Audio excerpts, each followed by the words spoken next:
You're listening to Nothing's Off the Table, the podcast where no subject is too taboo to discuss. Now, please welcome your hosts, Andy Barker and Drew Del Pree. Woo-hoo! We are back. I know. Hey, I'm not mute. Whoa! Should be. Holy, hold on. Oh, okay, I'm over it. Should be. Dude, what's going on? Nothing much, man. Long time no see. Busy news cycle. Yeah. Should we just jump right into that, or We can go into the rap, my friend, if you'd like. It's story number one. let's do it? I'm not hitting the music because I'm lazy. No worries, man. Hey, welcome back, everybody. Well, let's look at the rap, right? Of course, number one news cycle, and you can't get around it, right? But Charlie Kirk was assassinated during the campus event in Utah. Clear attack on free speech.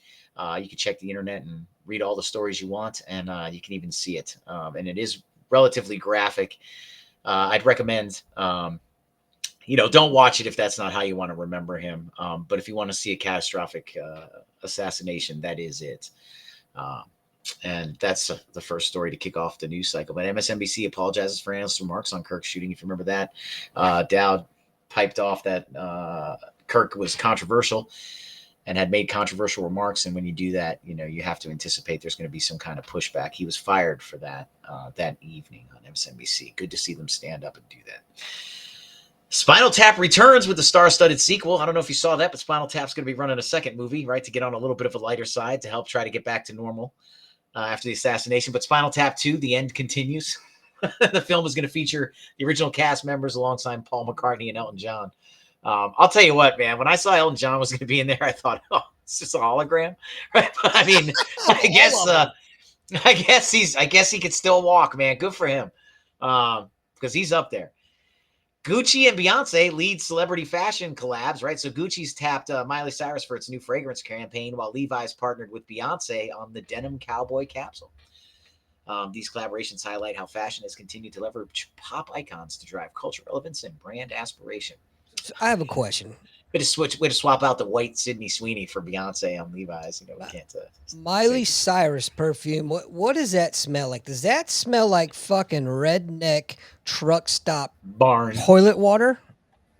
Barn. It smells like barn.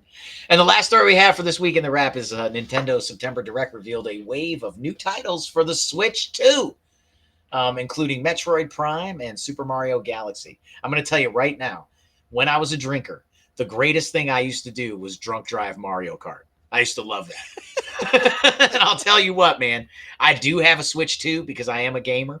And I do play the new Mario Kart World. And there's no way I could drunk drive that, man. I'd be having nightmares. But anyway, it's probably a hell of a good time. I would encourage it. But that's the wrap, Andy. That's all we got. There's your news for the week to wrap it up. I mean, Charlie Kirk assassinated. That was terrible. Yeah, initially I thought I wanted to talk about it. I'm not so sure I want to talk about it. Everyone has, Yeah, at this point. I definitely. Go ahead. I was gonna say I'll share the one take I had. I was telling you, we talked a little bit about it before the show, which is kind of why it's hard to continue talking about that, especially when you've been around death of friends, and you get that same kind of feeling. You're like, man, I didn't even really know this guy, but it kind of hits like we were side by side in the trenches. But one of the takes I heard was from a guy I listened to, Steve Dace, very heavy on the theology in the show. So if that's not your flavor, you're not going to like it. I'm not as intense as he is, I can tell you. But I can see, I like the analysis. I really like the show. I really like the analysis. I like the other guys on it. But his take that next day was, every pastor in America should wake up ashamed that a 31-year-old man with 2 children took the bullet meant for them because they won't preach the truth, attendance or something. And I thought, that is powerful, man. It's very powerful. And he went on to say, how many of our churches fly the rainbow flags and do all these things because, the collection plate's low. Got to spread the message, or it's a big tent, Steve. Republican Party's a big tent. Yes, sir. But I thought that was powerful, man. That was powerful. Our churches, many pastors in our churches have failed us and are continuing to fail us, because attendance is low or something. I tell you, I will talk a little bit about just the shooting itself. The first I guess, scene or clip that I saw was of the far away. And when I saw him, I was like, "Oh man, that's not good." I said, but I thought, you know what? We we've seen worse that have recovered. Uh, so I was like, okay, there's might be a chance here, maybe. But then I saw the other angle, the up close angle. I seen that look before, man. He was gone. Oh It, yeah. it was just like, wow. They probably didn't say anything while they notified his wife and, you know, secured the area. It's probably why they held off announcing he was dead. But yeah, I Oh, mean, I'm sure. if you had seen that one angle, that front angle, you knew immediately. Yeah. And the one thing I was saying, we were talking about earlier too, is the sad fact is, we talked about this a couple weeks ago, right? Like, we agree, right? We were all much older by the time we saw our first like death, like no kidding. Now people witness tragedy all the time. Don't get me wrong, but the majority of people don't see, death like that, like Right. violent death. Right. Um, Traumatic. yeah, traumatic death, right? Like a death brought on by violence, whether it's a gunshot, crash, car crash. Those can be brutally. The plane crashes, right? 9/11 plane crashes, things like that. People, you don't see stuff like that till you're much older, and we hadn't seen things like that until Faces of Death had come out, in our generation, right? Right. And so I was probably 17 when that came out, 17, 18. And then after Faces of Death, there was another one. Remember, there was another one that used to come out. And that one used to come out like almost annually. And it was like people who like died on film somehow, right? Like, but it was no. I don't remember. I just remember the Faces of Death. I remember Faces of Death was crazy, man. If you guys don't remember that, like they had like a javelin. Like, remember the guy got hit with the javelin? Like they were practicing. Like high school was practicing, and like one of the high schoolers threw a javelin, and it like caught this track runner. Like, I mean, it was. Like they had death. That dude got the point. That dude got the point.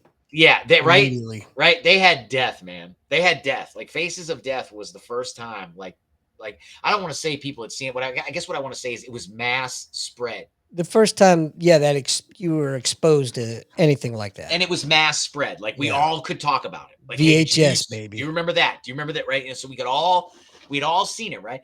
But again, 17, 18. Yeah. My 12-year-old could see Charlie Kirk get shot. Yeah. Okay. And what I was telling Andy was, the sad fact is probably some asshole is going to show his kids well before they're able to process that. Just to Charlie's be mean. kids. Yeah. Just to be right. Just to be mean. And that's sad. That's sad that, technology brings us so much good, but, there's always the potential for evil. Oh yeah, you can't have one without the other. Mm-hmm. You just can't, unfortunately. Right. But I just, as a father, man, that's where your heart really goes out. Those poor kids have to grow up without a father now. For what? For exercising his right to freedom of speech, which is something that's guaranteed to all of us. And fuck you if you think you can take it away just because you don't like it. Yeah. I mean, people disagree. I mean, and I think that's one thing that they said, we said we didn't want to talk about, we ended up talking about it. I know. One thing they say, like Charlie Kirk was known for was, if you disagree with me, come to the front of the line. Let's talk. Let's have a conversation. Yeah. I'll be honest. And you've heard me say it before, and you can go back on the history, and I was thinking about it. It's not, this isn't a negative comment. He didn't speak to me. He's a generation younger than me. Mm-hmm. So I listened a little bit during the campaign because I knew he had access. And I listened to a little bit after. But it wasn't really my thing. Him and Posobiec, they're just, I tried. They just don't speak to me. But here's what I can tell you. I agree with 90% of what he says. I just, I have limited time in the day, right? Do I listen to him or do I, I'll be honest, you can make fun of me all you want, right? Do I listen to him? Do I listen to Steve Day, Glenn Beck, all these other people, right? That come on at the same time. They're more my generation. I grew up listening to them. I know, right. I can hear the hype in their voice. Like I know when they don't really, they're not really behind that. You know what I'm saying? I feel like, I can kind of tell when even they're struggling to believe. And sure. So anyway, long story longer. I was a fan. I just, I didn't, you'll hear me in the past critique because I knew what he would say. He's very consistent. He's a very consistent person. He's Right. consistent in his beliefs, consistent in his message. There's nothing wrong with that. Like I said, it just didn't speak to me. So, but I mean, whenever somebody takes an arrow, for the First Amendment for all of us, I mean, they deserve recognition. I think one person was saying, they ought to be treated like a civil rights leader. I mean, they fought for truth. They fought for these things. I mean, there should be a Charlie Kirk Boulevard. You know what? I could get behind that. I could too, because absolutely he was defending our rights and fighting for them by doing what he was doing. So I like you. I knew who he was. I've heard him a couple of times. I didn't really care one way or the other. You know what I mean? Again, if he's not your generation, he's definitely not my generation. So Right. yeah, exactly. But I just to see somebody assassinated for what we went to war to defend really fucking irks me. I don't have to agree with you, but I will support your right to say whatever you want and be a dumbass and look stupid, because that's your right. That many of us have fought for and many have died for. But you don't get to determine who lives or dies because of something they said you don't agree with. Right. Exactly. That's what got me the most upset over all this shit. And the amount of military members that are talking shit. Really? You swore a fucking oath, motherfuckers. I don't know why they would be upset. Like, what would military There's people be upset about? A lot of veterans, a lot of dude. Those are people that don't mine listen is- to him. Those are people who just didn't listen to him. They just listened to what people said about him. I mean, Even still, yeah. you don't have to agree with it, but you have the right to say it. Yeah. Yeah. And you, as a veteran, how can you not get behind that when you swore an oath to defend that? Well, here's what makes it really interesting to me on the whole like veteran side and free speech. But oh man, I lost my train of thought. I just saw something flash across my other monitor. I'm sorry. Well, all right. Maybe it'll come back to you. And then I know you took a drink because you thought I was going to go off on a diatribe, and you have plenty of time to swim. I did. The whole time, I was like, man, I lost my train of thought. Can I get it back before he takes a sip? And the answer was no. I better confess. Well, I have some more sad news to announce. We're saying goodbye to a loved one of the family. Been in our family for 3 years, served us well, but she's got to go. We're getting rid of the Jeep. Yeah. Yep. She's got to go. Man. I saw the picture. It looked good. Yeah, it's wild. I know some of you out there are gonna make fun of me for this, but it's a 1500 Chevy Silverado with a 4-cylinder engine, a 2.7 liter turbo engine, which cranks out about 420 foot-pounds of torque, man, and 310 horsepower. For a 4-cylinder, and it's got a towing capacity of 9,600 pounds. Oh, that's not bad at all, man. Oh, it's amazing. I'm toying with the idea of a dually for a truck camper. I would recommend it. Would? I would. I'm toying with the idea, man.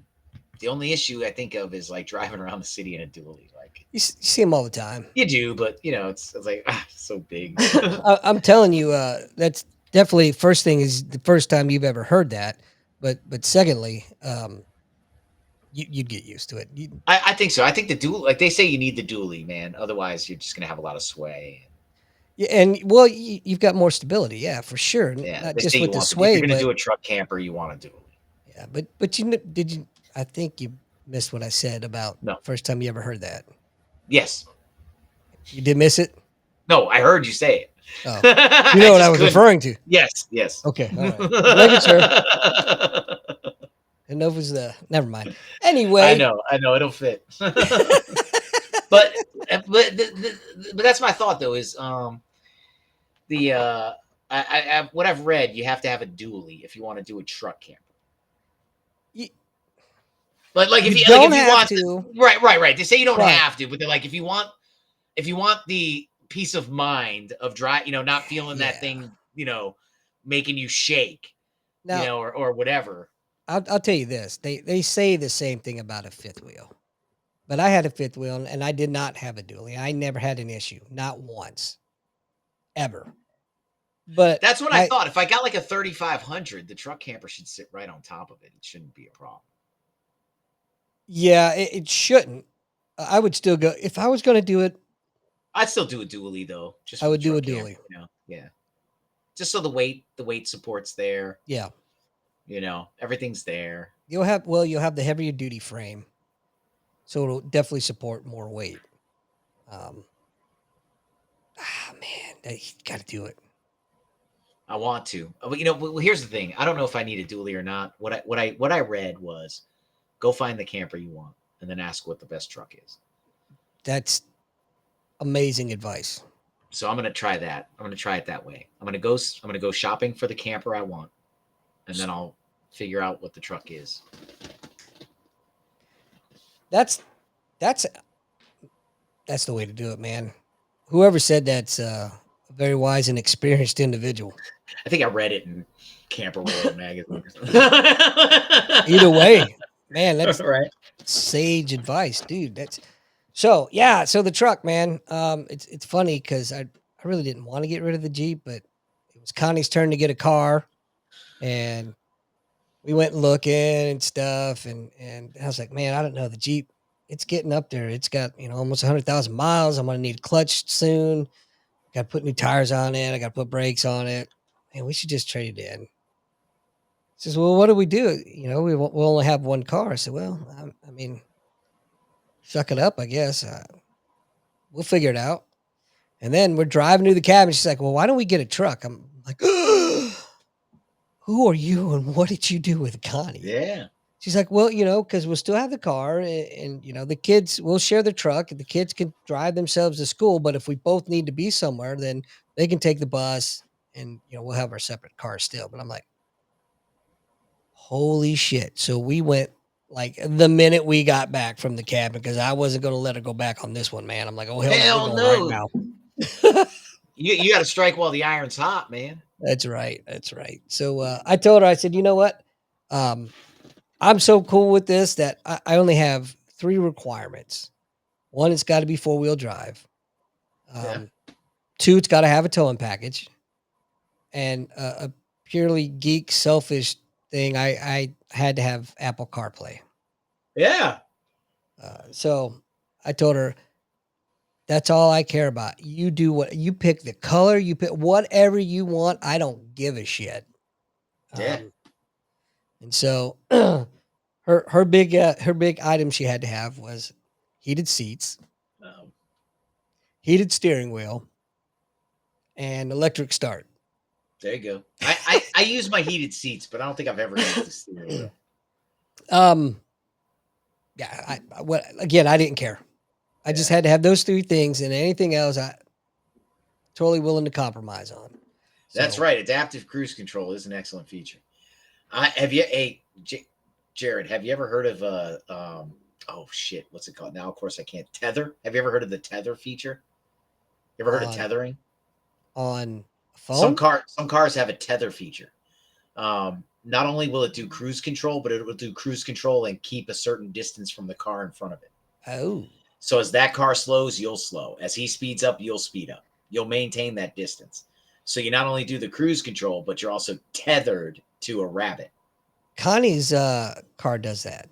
Yeah. The pilot does that. Yeah. Hey, Juan. What's up? Orale. But yeah, it's the tether feature I thought was really cool. No, I prefer my balls sweaty. I don't need cooled seats. But yeah, so people like so our friend Mike, Mike, well, he's retired. Mike Grumley's been on. Yeah. He makes fun of me for getting this four-cylinder truck, but whatever. We can't all be that cool. Yeah. What? Yeah, that's cool. I can't stand it though, man. I can't get used to it. The tethering drives me insane. And then she's also on her car. She's got this like if you kind of swerve out of the lane, it'll jerk the steering wheel. Man, I hate that shit too. Yeah. Oh yeah. Especially in the construction areas, there's a lot of construction going on right now, and so it gets confused. There's like 2-3 lines, and it jerks the shit out of you. I feel like never mind. I won't say that. That was the problem with the autopilot in the Tesla. Is like in Texas, road construction, like they don't give you a long leadway, and all of a sudden the road would disappear. Like so the cars were like crashing into the medians and shit. Well, that's what you get for being lazy, I guess, huh? Let the car drive you.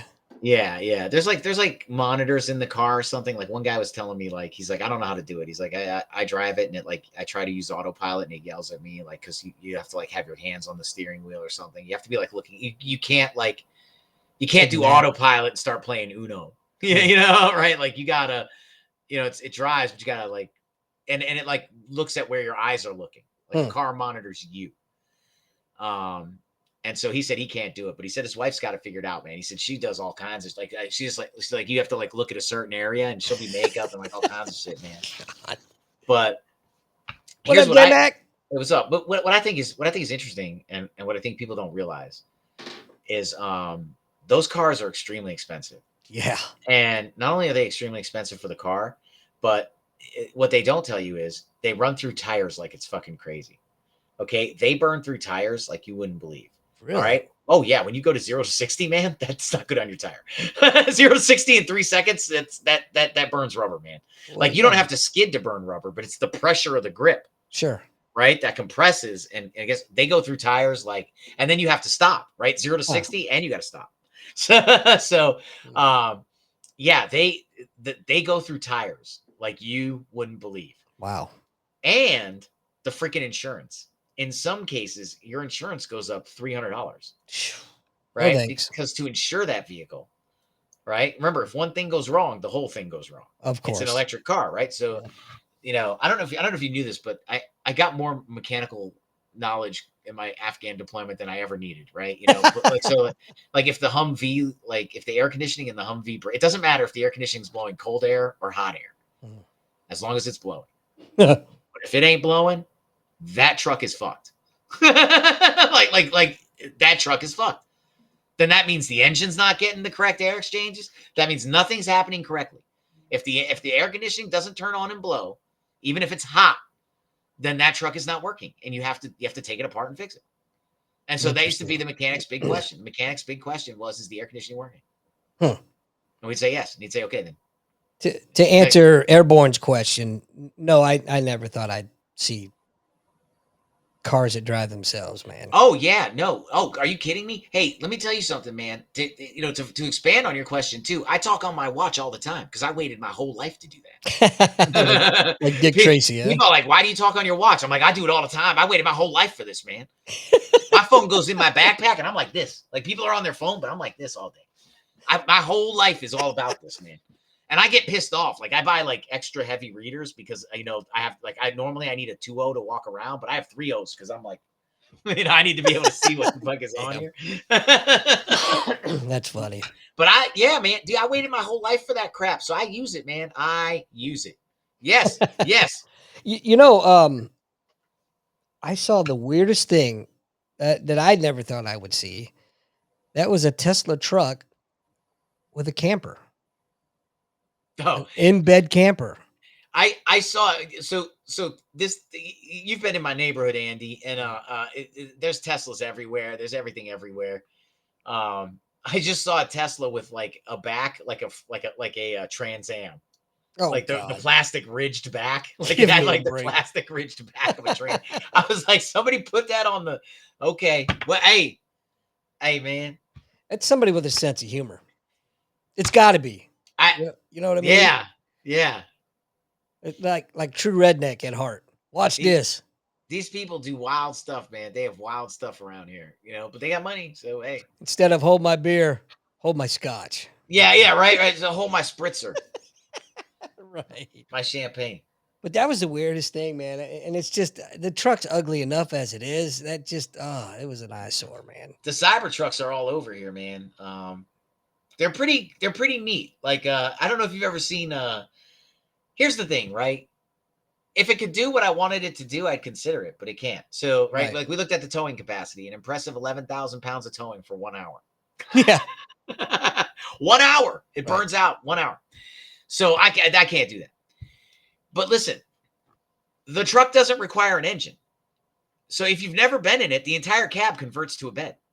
No shit. Yeah, you put the front seats down and they go straight back to the back seats. And that entire bubble, you could just like hang out in. Like you just hang out like a tent, man. It's like a tent. I've never seen the inside of one. You'd have to check it out, man. It's crazy. Liam's friend's father owns one. Yeah. I'll hit him up, see if I can. It's like called bed mode or something. Like, but you put the seats down and that whole inner compartment, is there for you. That's wild. Yeah. And then, you can lower and then open the window, right? Close the window, open the window. Like the bed has the window. So you could just shut it. Connie made a comment the other day about what kind of crazy person came up with that design. And I told her, I said, I guarantee you. They asked him. Go ahead. They asked Elon Musk why he did that. And he said, because, man, we're pushing a future vision. We want it to look futurish. She said, I know it's over the top. I know it is. But once you get used to seeing that, it'll be easier to bring the other design lines in. He said, so they went over the top on purpose. So that you'll be more used to the subtler design lines as other models push out. But yeah, he's like, if you're driving the future, then you need to get people excited about seeing something that looks futuristic. He said, so I wanted it to look futuristic. That makes sense. Yeah. Speaking of futuristic and scientific, whatever, blah, blah, blah. Have you heard about this comet that they don't think is a comet that is making its way towards Earth? Oh, yeah, I've heard about that. And also there's new video footage of a MX missile bouncing off a UFO. I saw that footage. Yeah. But again, I just go off on, I just, Dr. Greer, that other guy, and all these other people could end this all right now. Oh, sure. But they're like, no, I'm only going to talk in the skiff. I'm just going to keep it going. Right. So I have no respect for those people at all. I don't care. There are enough people in this world who will cover your legal costs. There are enough people in this world who will provide you security, good security. Just come clean, okay? Enough with this skiff shit. Listen. Just tell us what you know. Tell it all. All of it. Name names. And we will protect them, and we will look out for them. Okay? Just do it. Just do it already. Stop stringing. You're no better than the people in government who are lying to us. You're doing the same thing. That's right. You're doing the same exact thing. I'm not saying I believe in aliens. What I'm saying is I want it to be true. It'd be cool. I'm not saying I believe it. Here's what I think, man. I think it's fun to think about, but you should not be living your life according to that. Oh, I agree. There is no, I go back to Ray Kurzweil, right?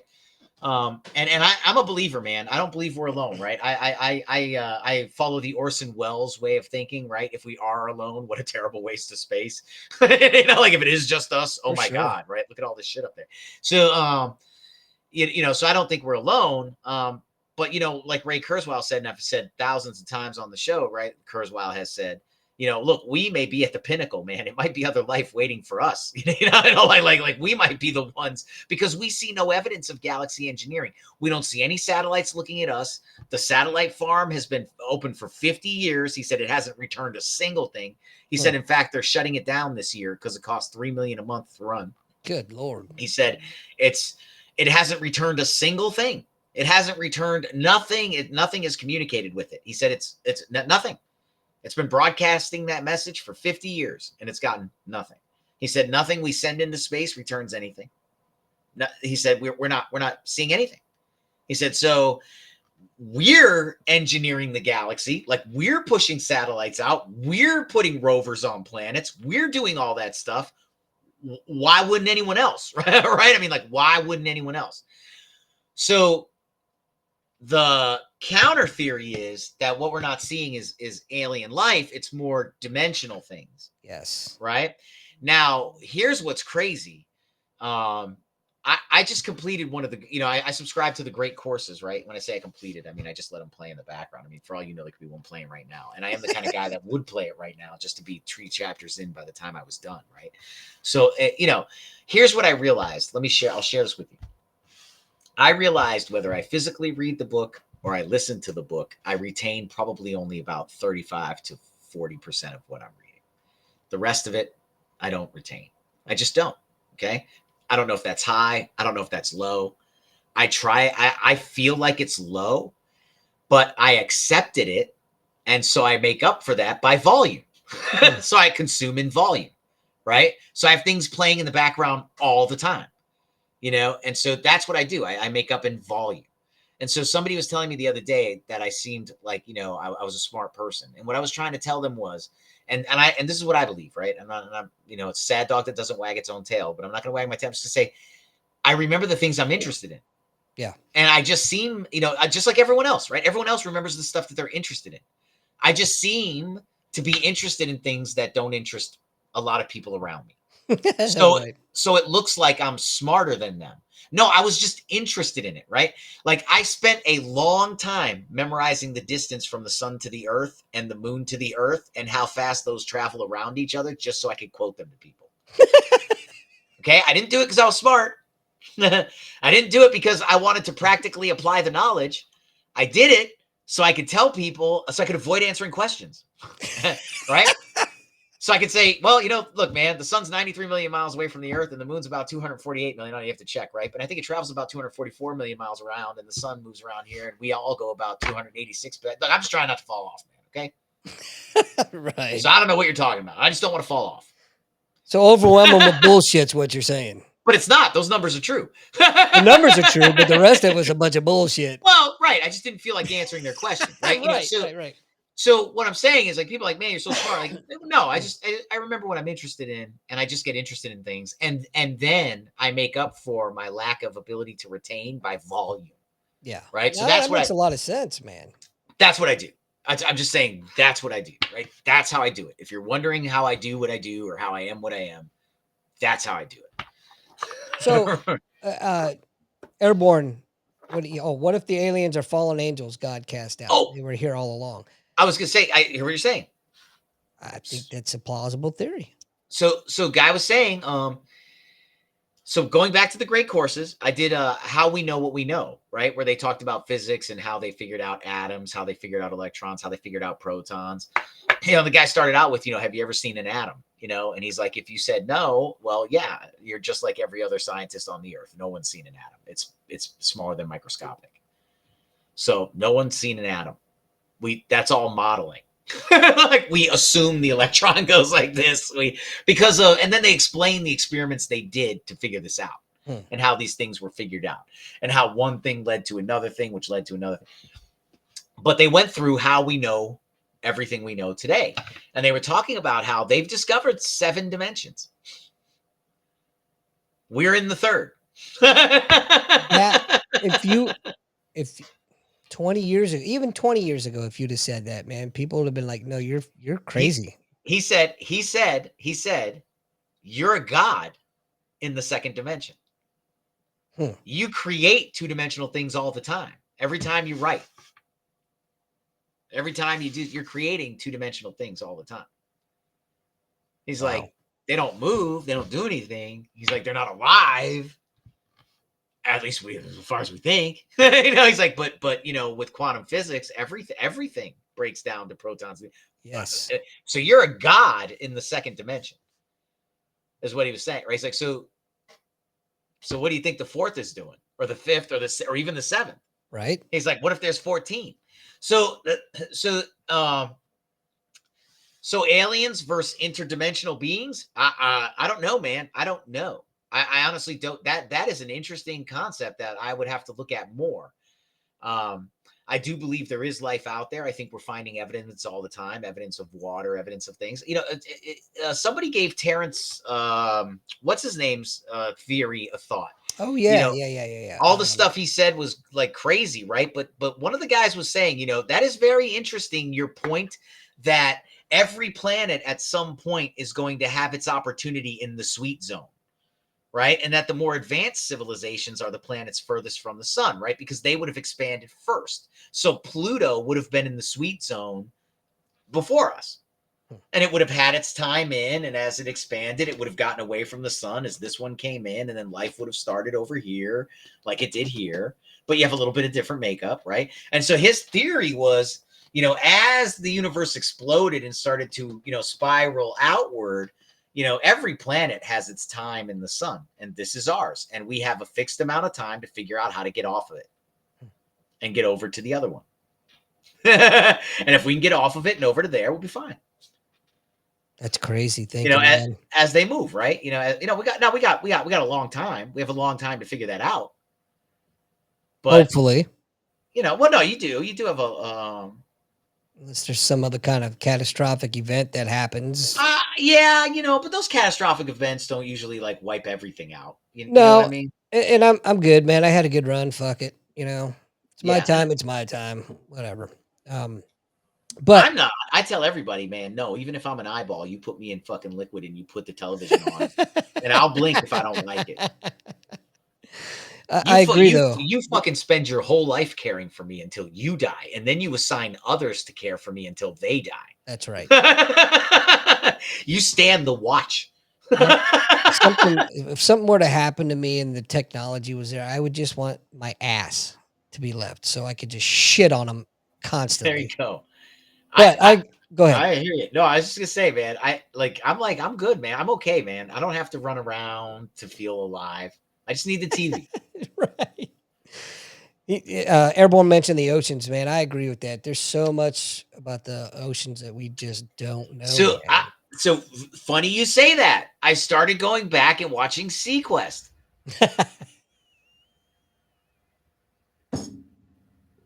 With Roy Scheider. Was this from one Blue of the Thunder? Was this one of the great courses? No. You never heard of SeaQuest? I have. That's why I'm laughing. Yeah. SeaQuest DSV. I love that show. It's good. I'm watching it again, and I'm like, oh, I'm looking at the kid. I'm like, oh, you're so fucked up in the head. You're gonna kill yourself in about 3 years. You're gonna hang yourself. Look at you smiling. You're about to go fucking tits up. Oh shit, that's funny. Right? And then you're looking at Roy Scheider, and I'm looking at Roy Scheider, and I'm like, you're gonna fuck this up and bring your wife on in 1 year. You are gonna fuck all of this up. You're gonna bring your wife on the cast. She's gonna cause division, and this whole show is gonna fall apart in 1 year. You're gonna piss this away. Sounds familiar. Oh man, it's a great. I like the show though. I do like it. And it's so cool. Andy, I really think I was watching it, and you know what I immediately thought? You could do this again. You could do this just like this again. Because A, we still don't know shit about the ocean. Yep. B, the graphics are better. True. And C, every episode ended in an aquarium with a lesson. Right? They had usually an expert on who would talk a little bit about the ocean at the end of every episode. And I was like, you could totally do this again. Yeah, I think you could. Oh my God. Because it wasn't that popular when it first came out. It was kind of one of those, how do you call it? I don't want to say underground, but it was almost like a cult. Well, it was Star Trek underwater. Yeah. People were like, well, I already have Star Trek. Right. Well, you're just copying Star Trek. Yeah. Yeah. Yes. Basically. Yeah, it doesn't have. Either way, it's the same concept. I thought so. Either out of space, underwater that we don't know about, Yeah, I thought SeaQuest was cool, man. I mean, now look, it's you go back now. I see Jared. You talking about looking it up and checking it out. I encourage you to. I enjoyed it. I think it holds up. Just know that was a '90s look at what futuristic technology would be, right? So there's a lot of like steel piping. Yeah. So lower your expectations. It's like when you look at the original Star Trek and you're like, really? In like the fucking 30th like millennia, we're gonna be still fucking turning cranks and like, is that really what's happening? Right. Like that ship looked like it cost fucking $10.99 at Radio Shack, man. Like it's like they're like dude, it's fucking like it's supposed to be like 50-29 and you're still flipping switches to the on position. Like this is a switch. Like, oh, okay. Got to connect circuits. Like you got Scotty down there. Yeah. I'm giving it all Chicago, and he's turning like levers and shit like that. I guess you never know, man. We kept some of them old boiler ships around for a long time. I go back. It's fun. I have all these wild conversations. But a month ago, I was just talking about the Blue Ridge with somebody, and I was like, man, we keep ships alive for long that don't. But dude, in the Blue Ridge, I remember the guy telling me. He was like, oh, man, we're going to be here for a while. I said, why? I said, the Japanese got to make the part. He said, the company that made these boilers, man, they went out of business 20 years ago. That's right. Said in 1998, they went out. I was stationed there in 95 to 99. He said in 98, they went out of business. He goes, so every part we have, there's no one that makes it. The Japanese have to look at it, imagine what it looked like before it broke. If we photographed everything. He goes, but if they don't have the angle on what we're looking at, he goes, and then they just fabricate it. They have a guy who makes it. He's like, so every part to fix this ship costs like quadruple what it would because it's all handmade. Yep. He's like, and we do it because, history, right? I guess. Whatever, man. That's an old ass ship. That's all I know. Yeah. Oh man, it's trash, man. It should be gone by now. I think it's razor blades. I don't know. Somebody have to look that up. The USS Blue Ridge, but I mean, it should be razor blades. We'll get our producer on that. I remember D's telling me like, you get the ship staff and you be on the ship and then you get the admiral staff. Yeah. A lot of resentment between the two. They hate the admiral staff because they don't do anything. They don't stand watch. They don't help. Well, of course, that's the perception. They have their own watches to stand. So but then nobody wants to hear that shit. Yeah, no, you're right, man. When you're in the shit, I don't want to hear about your shit. I'm talking about mine. That's right. That's right. Sailors will be sailors, man. So my son called me last weekend and says to me, hey, Dad, I'm a sailor. Oh. So he's serious? He said, yeah. He said, I passed battle stations and now we're just waiting for graduation on Thursday. I said, no way. He said, yeah. Yeah. Oh, shit. I said, well, good for you. I said, congratulations. That's something you did. Nobody else did that. You did that. Absolutely. I said, now on your when you graduate on Thursday and you go to the hotel with your mom and you buy her room. I said, have your beer and don't fuck it up. That's right. And I said, and then when you get on the plane and you go to A school, get yourself a 12-pack, go sit on the smoke deck and watch all the people get kicked out. First weekend. Watch them all get kicked out. I said, and not only the first weekend, guys, but you're going to see people that have been there for a while that just for whatever reason made a bad decision that night. And just watch how it goes down. Just watch how it goes down. And you will see how they deal with you. Watch what happens to them. And you'll see exactly how you're going to be dealt with, man. When you're a student, you're not a person. No. You're still, because, and he even got that. He was like, he's like, my cat card doesn't work. And what they won't fix it. They tell me just get it fixed when you get to your next duty station. So, yeah. It's already started. I said, you know what they're going to tell you at school? Just look, you're only here for school. Get it fixed when you get to you don't need it for school. I said, or you know what's going to happen? I said, you know what's going to happen? I said, listen, don't do anything I tell you, right? Because I was in for 20 years. You're new. They'll kill you. Don't do that, right? I said, but you know what would happen? The guy's going to scan your ID card and be like, what the hell? Right. I said, you know what I would say to him? Oh, man, you got to send me back to Great Lakes, I guess. I guess I got to go back. Call them. Call the quarterdeck. Tell them you're sending me back. Put me on a plane. I said, sometimes the worst thing you can do to people is what they told you to do. Give them exactly what they want. Yeah. Like, I can't let you on base. So I guess you got to send me back, right? I mean, I'm obviously a sailor. I mean, I'm obviously. Right. Right? I still have my orders. Send me back, I guess. I don't know. They're going to be pissed. Oh, man. But I was telling them, I said, just sit back, watch the smoke deck. Watch the smoke deck and see what happens, my friend. See what happens. They're going to get kicked out. They're going to get kicked out quickly. Now, what rate did he choose? He is an aviation electronic mechanic. Aviation electronics. Okay. Well, now, where's he going for school? Pensacola. That's what I thought. I was going to say either Pensacola or Mississippi. Yeah, I said, hey, have fun down there, man. When you get down there, just get a 12-pack, sit back, and learn how the Navy works. That When's first he weekend, gonna When's he gonna be there? 2 weeks. Want me to look him up? You can. I Are gotta you gonna be go. down there? Yeah, I'm going. I'm going to be the MC for my buddy's retirement ceremony, so I Oh will be shit! I'll tell down you where he's there at. If he's down there, yeah, I'll tell you. He needs to learn the 17th. Chief's arm reaches around the world. Yeah, 17th, 18th, and 19th. I'll be down there. September. October. Oh yeah, he'll be there by then. Oh yeah, so because he graduates the 18th of September, and then I think he flies down the 20th. I'll go look him up. But because his CAT card doesn't work, he can't see his orders or his flight. Oh And no! they won't tell him. Oh, that's fucked up. It's so typical, hilarious, but fucked up. Oh, let's see. Airborne says his boot camp pick was so bad that he got to A school, scratched the chip, and said I couldn't get it to work in my day. Yeah, right. Hey, let me tell you, man. So before the CAT card came out, remember they had the other sideways one? Oh yeah. And the side, that was how you're supposed to get that was how you paid for meals. Like you'd put that in the reader and it would auto debit for your meals. Mm. And I remember, so you had 2 cards you had to carry around. You had to carry around that, and it still wasn't like set. And I just remember the IT lieutenant looking at me going, someone's gonna hack the chip and like give themselves $1,000 of TAD funding.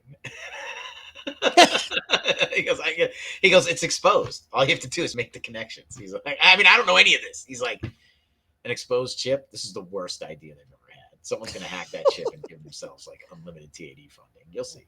Why didn't I think of that? I'm sure people did. I'm sure. But why didn't I think of that? I remember I was in Marsoc and I had an unrestricted credit card. Oh shit. I got to Yakuza. Not Yakuza. Where'd I get? I got to after I left Marsoc, I went to Boston. I went to so I had to check in at I checked in at the command right there at the Constitution. And I just remember the first class going, your card's unrestricted. I was like, yeah. It can't be like that. I was like, okay. He's like, how'd you get an unrestricted card? I was like, I don't know. I don't know. So the funny thing about that is, I'm sure you probably really didn't know.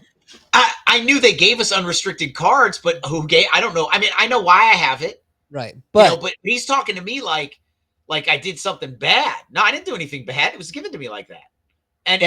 But when people don't see that, they think the unit's making mistakes. Right. Or conversely, he knew why, and he's like, "Oh fuck," you know what I mean? Me, I don't think so. I think he's what I think was he thought he was going to be a hero here. I think he thought he found a command doing giving unrestricted cards out. Like I'm going to fuck this command over. Like I'm going to save the Navy money, man. This command's doing it wrong. I'm going to get my 17th NAM. Yeah, right. Like they can't be handing out unrestricted cards. So that's why when he was like, "Who gave it to?" I don't remember.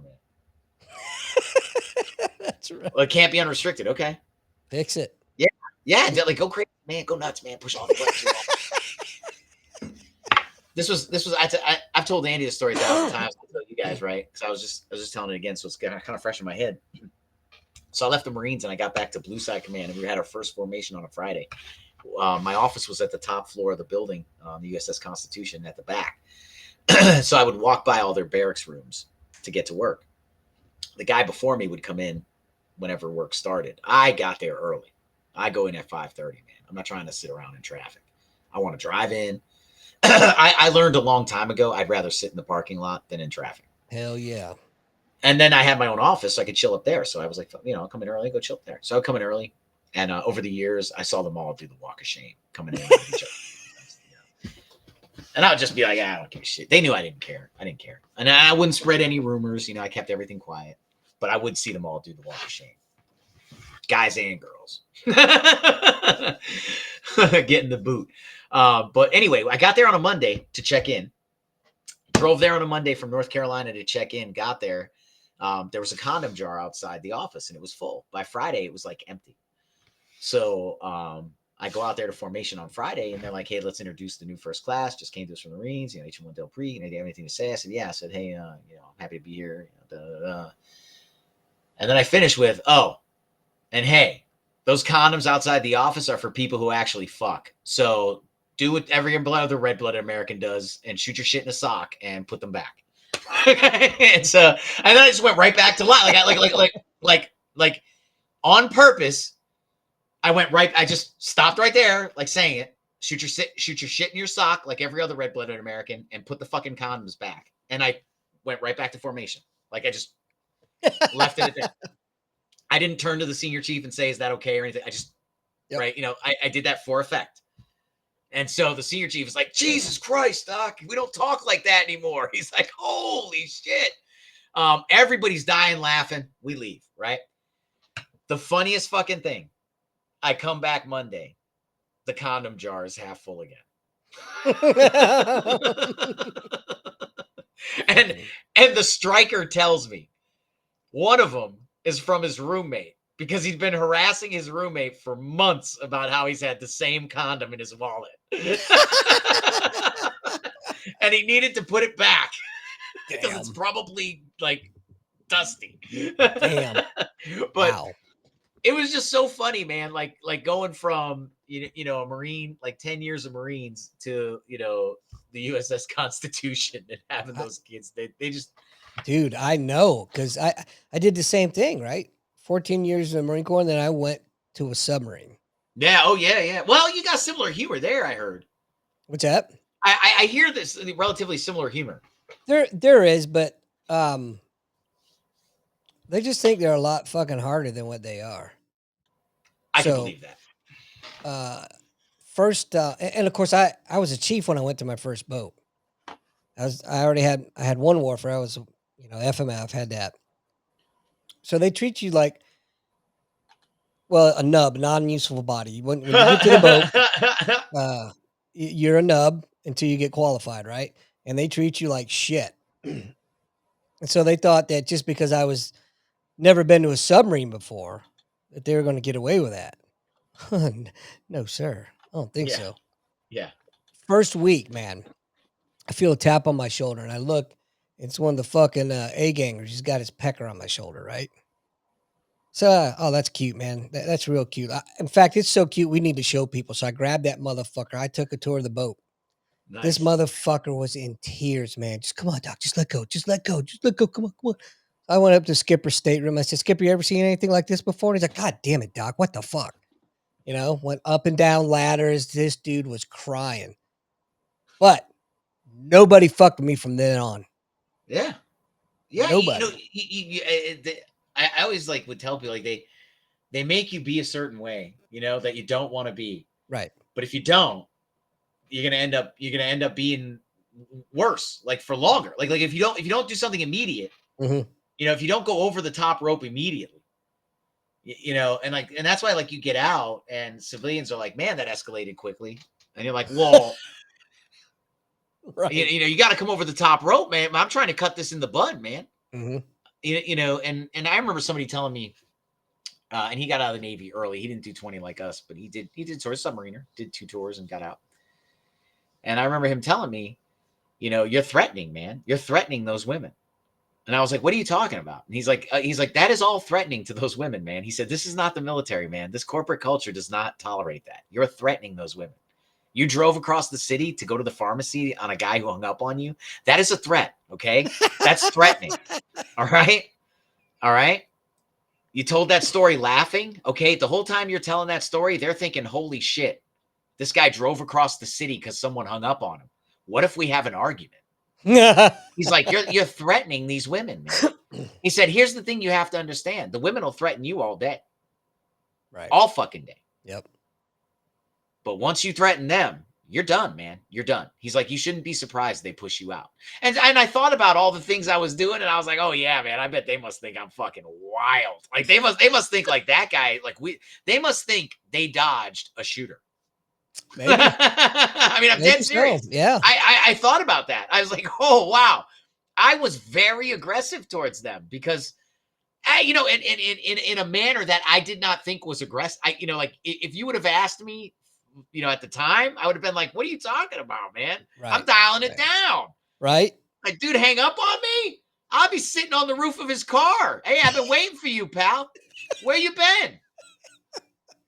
We got disconnected. I just wanted to make sure we don't get disconnected again. So I sat by your car and had lunch.